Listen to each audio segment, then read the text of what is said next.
8 ستمبر تک آپ کو لگتا ہے کہ کنٹینیو کریں گے صدر الوی اس طرح کی صورتحال میں؟ دیکھیے جہاں تک میری نالج ہے کہ 8 ستمبر کے بعد بھی کنٹینیو کریں گے. وہ تو نئے جب تک نئے صدر نہیں آتے تو اس وقت تک کنٹینیو کر سکتے ہیں. کچھ لوگوں کی رائے ہے کہ چیئرمین سینٹ بن جاتے ہیں، لیکن میرا خیال ہے کہ یہی صدر کنٹینیو کرتے ہیں. لیکن اس طرح کی صورتحال میں کہہ رہی ہوں اس میں یہ تو اب ایک بڑی ایک عجیب سی صورتحال پیدا ہوگی اور اس کی کوئی ماضی میں اس کا پریسیڈنٹ نہیں ہے. لیکن بھائی صاحب کبھی ایسا دیکھا نہ سنا کہ اس طرح کی چیزیں جو ہے وہ صرف سوشل میڈیا کے ذریعے سے ہوں گی اور سامنے آئیں گی. قانون بنے یا نہ بنے، لیکن یہ دونوں متنازع قانون آپ کے دور میں بنے، یعنی پاکستان مسلم لیگ نواز اور اتحادیوں کے دور میں، جس میں کہ آفیشیل سیکرٹ ایکٹ بھی ہے اور آرمی ایکٹ، جس کے اوپر بہت سارے اعتراضات جو ہیں وہ سامنے آ چکے ہیں. اسمبلی اور سینٹ نے پاس کر کے بھیجا ہے صدر کے پاس، قانون بنا کے بھیجا ہے. اس کے اندر بہت سی رائے موجود ہیں کہ کیا ہونا چاہیے تھا، کیا نہیں ہونا چاہیے تھا. بہرحال اس میں یہ قانون ڈبیٹ زیادہ نہیں ہوئے بدقسمتی سے. ایسے قوانین پر آپ کو اسمبلی کے اندر کمیٹیوں میں پبلک میڈیا میں بھی ایک ڈبیٹ 2-4 دن 6 دن کی ہو جاتی تو بہت بہتر ہوتا. لیکن بہت جلد بازی میں ہوا نا جو کچھ بھی ہوا، بہت سارے بل ہیں اجرت میں ہوا ہے. اور اس طرح کی آپ کو بہت سی مثالیں ہماری قانون لیگل لیجسلیٹو ہسٹری میں ملیں گی.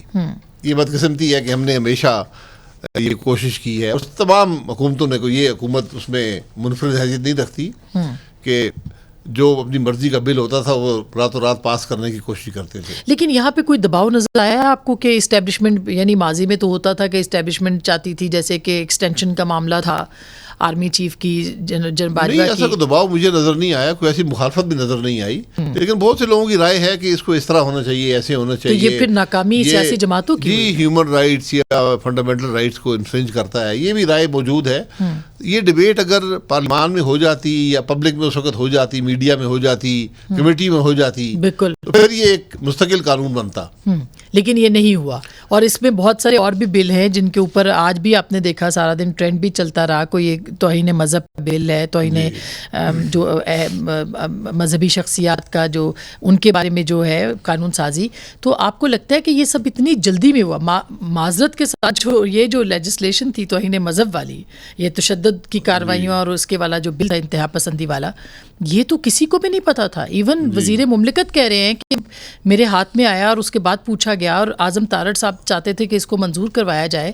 یہ اتنا متنازع بل 30 سال پیچھے لے گئے. یہ تمام جو قانون سازی اجلت میں ہوتی ہے ہمیشہ نقصان دہ ثابت ہوتی ہے. نیت آپ کی جتنی اچھی بھی ہو، قانون جتنا بھی اچھا ہو، اس کو پبلک کی نظر میں اس کا ڈبیٹ ہونا بڑا ضروری ہے. بالکل.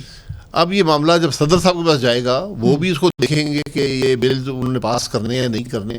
اور وہ وہاں بھی پیدا ہو گیا کون سے بل پاس کیے ہیں کون سے نہیں کیے. جی کافی زیادہ 13 تو انہوں نے واپس کیے.